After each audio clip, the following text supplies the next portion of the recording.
আসসালামু আলাইকুম everyone, welcome to my channel juice কিচেনে। আজ আমি আপনাদের তৈরি করে দেখাবো ক্যাবেজ রোল বা বাঁধাকপির রোল। এটি আপনারা বিকেলের চায়ের নাস্তার সাথে ট্রাই করতে পারেন। আর প্রতিদিনের সহজ রেসিপি দেখতে এক্ষুনি আমার চ্যানেলটাকে সাবস্ক্রাইব করুন আর পাশে থাকা বেল আইকনটি ক্লিক করুন। তো চলুন দেখে নিই কীভাবে তৈরি করতে হয় ক্যাবেজ রোল বা বাঁধাকপির রোল। এখানে নিয়ে নিব সিদ্ধ করা আলু। এখানে আমি 2টা আলু নিয়েছি। আলুগুলোকে ভালো করে চটকে নিব।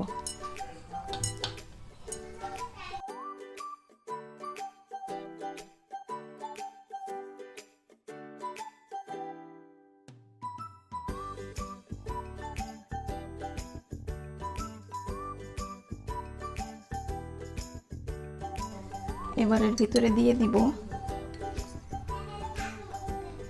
স্বাদ মতো লবণ,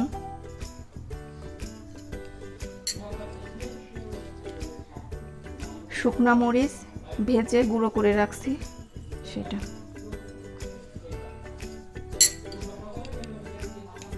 আর দিব 1 চামচ টমেটো সস। এবার এগুলোকে ভালো করে মাখিয়ে নেব।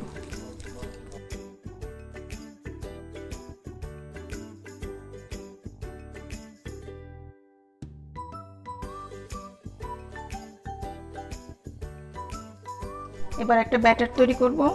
ব্যাটারের জন্য নিয়ে নিব 1 কাপ বেসন,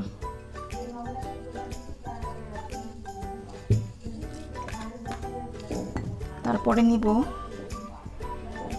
2 চামচ চালের গুঁড়া,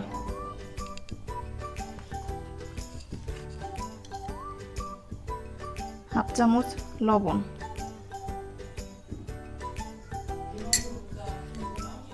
1 চামচ মরিচের গুঁড়া আর 1/2 চামচ হলুদের গুঁড়া।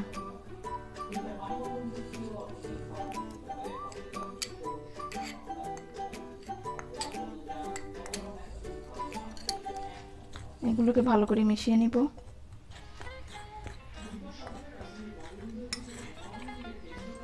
তারপরে পরিমাণ মতো পানি দিয়ে দিয়ে এটাকে আস্তে আস্তে মেশাতে হবে।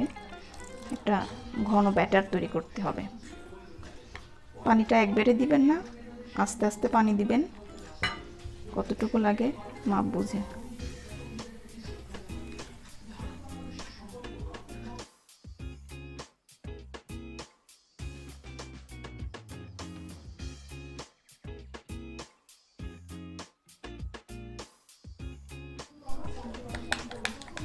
ব্যাটারটা রেডি হয়ে গেছে। ব্যাটারের ঘনত্বটা দেখেন, এভাবে ঘন একটা ব্যাটার তৈরি করতে হবে।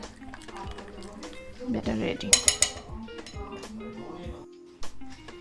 এখানে আমি বাঁধাকপির উপরের একটা পাতা নিয়ে নিয়েছি এবং এখানে যে মোটা অংশটা থাকে ডাটা, সেটা আমি কেটে নিয়েছি। আর পাতাটাকে 1 মিনিট লবণ পানিতে একটু ভাপিয়ে নিয়েছি। খেয়াল রাখবেন এটা যেন 1 মিনিটই হয়, বেশি যেন সিদ্ধ না হয়, তাহলে কিন্তু এই রোলটা আপনারা মোড়াতে পারবেন না। তারপরে যে আলুর পুরটা আমি করে রাখছিলাম সেটা আমি এখানে দিয়ে দিব এবং এটাকে ভালো করে মুড়িয়ে দিব।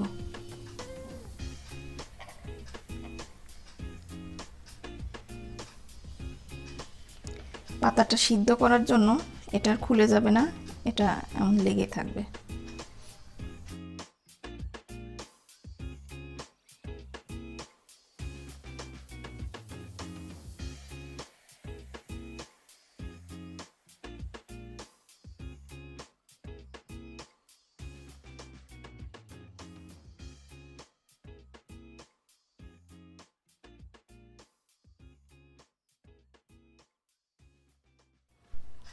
আমি এখানে সবগুলো তৈরি করে নিয়েছি।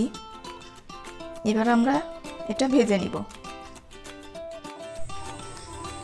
দিয়ে দিব একটা ফ্রাই, আর তাতে দিয়ে দিব পরিমাণ মতো তেল ভাজার জন্য।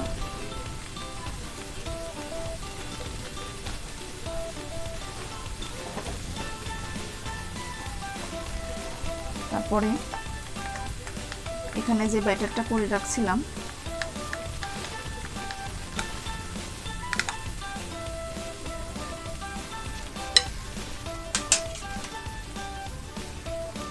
একটা করে বাঁধাকপি রোল নিব আর এখানে এরকম ডুবিয়ে নিয়ে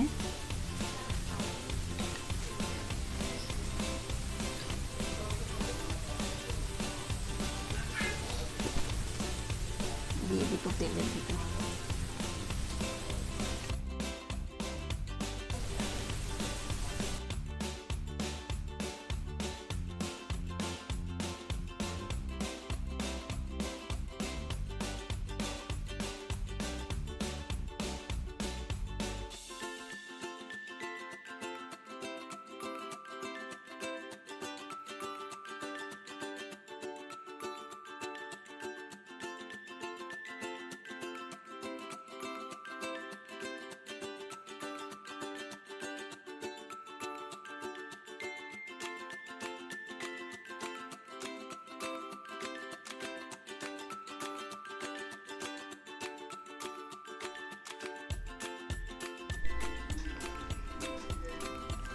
তুলে নিলাম বলে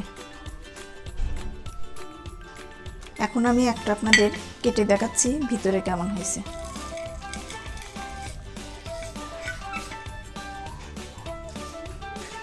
দেখুন সুন্দর আলুর পুর ভরা ক্যাবেজ রোল বা বাঁধাকপি রোল। এটা আপনারা অবশ্যই বাসায় তৈরি করবেন। তৈরি হয়ে গেল খুব সহজে বাঁধাকপির রোল। রেসিপিটি অবশ্যই বাসায় ট্রাই করবেন আর ভালো লাগলে একটা লাইক দিবেন। ভালো থাকবেন, সুস্থ থাকবেন আর আমাদের জন্য দোয়া করবেন। আল্লাহ হাফেজ।